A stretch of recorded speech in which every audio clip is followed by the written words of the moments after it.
This accounting sham equals 10%, more than 10% of the U.S. currency supply.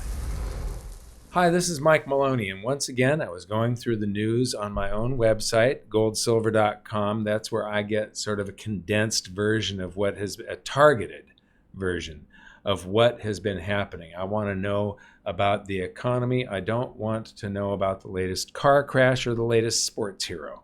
So, in scrolling through here, the very first thing, the three largest banks that blew up this year were not even on the FDIC's problem list.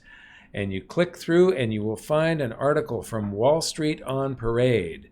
And this is by Pamela Martins and Russ Martins. And they are probably the best investigative reporters out there when it comes to really digging deep into what the Federal Reserve is doing, the Treasury, and the big banks.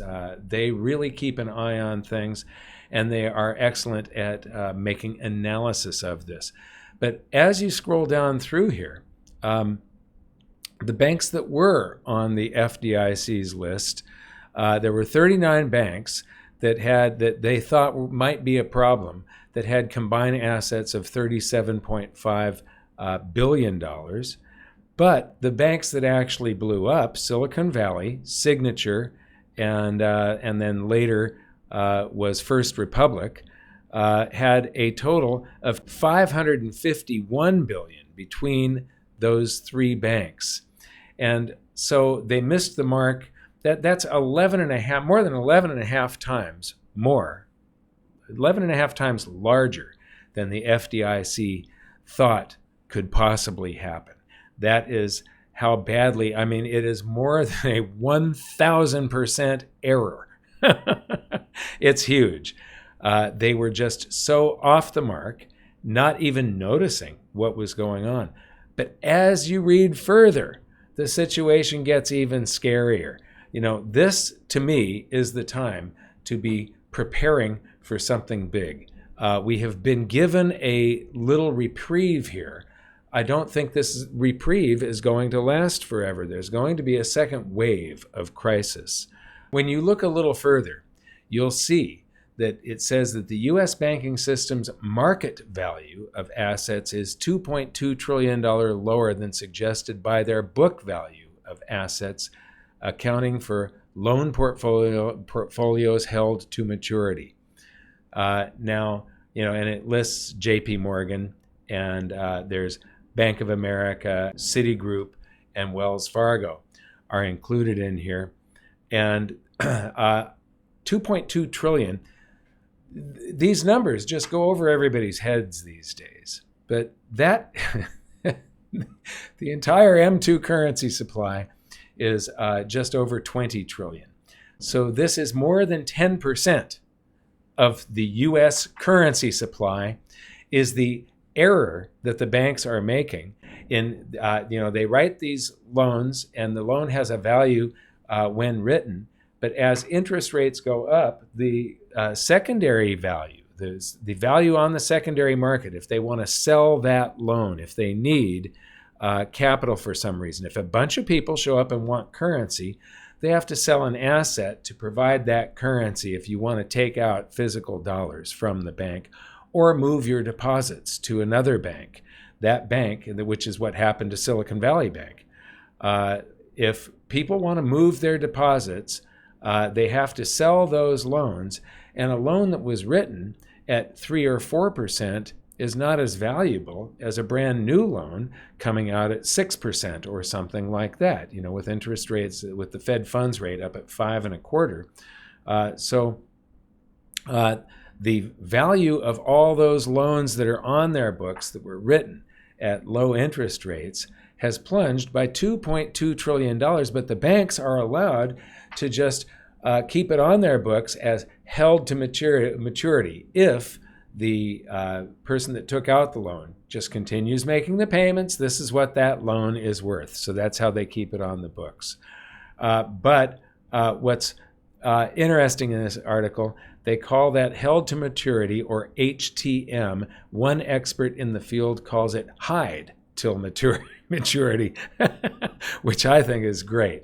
just hide this thing until mature. But what you're talking about here is just an immense amount of semi-fraudulent accounting. I guess it isn't completely illegal, but it should be hiding and a potential threat to the economy that this accounting sham equals 10%, more than 10% of the U.S. currency supply.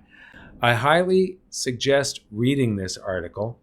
It shows you that things are not over with, that there is a second leg of this financial crisis.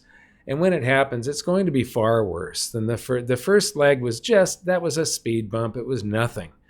Silicon Valley and First Republic, this really didn't add up to much in the big scheme of things, but it did add up to 11 and a half times more than the FDIC was expecting and preparing for and analyzing.